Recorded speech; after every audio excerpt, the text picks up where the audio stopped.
Hello viewers, আসসালামু আলাইকুম। আমি সাজিদা আবার নতুন ভিডিও নিয়ে চলে এসেছি। আজকে পাস্তার রেসিপি নিয়ে চলে এসেছি। এই পাস্তাগুলো সিদ্ধ করে রেখে দেওয়া হয়েছে। টমেটো কুচি, পেঁয়াজ কুচি, পাস্তাগুলোকে তেল দিয়ে ভেজে নেওয়া হলো।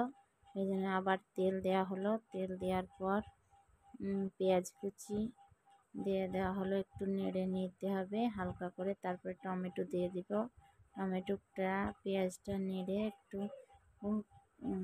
করে তারপরে মশলাগুলো দিয়ে দেব।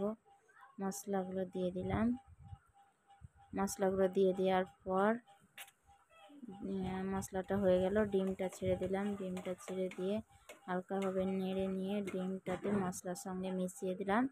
মিশিয়ে দিয়ে তারপর পাস্তাগুলো ভেজে রাখা পাস্তাগুলোকে এবার ঢেলে দেব। তারপরে পাস্তাগুলোকে ঢেলে দেওয়া হলো। খানিকক্ষণ নেড়ে নেড়ে পাস্তাগুলোকে নেড়ে ভালো করে রেডি হয়েছে। তারপরে আমার দুই ছেলে খাচ্ছে, এরা বলছে খুব সুন্দর হয়েছে। আসসালামু আলাইকুম। আবার নতুন ভিডিও নিয়ে ফিরে আসছি। আমি সাজিদা।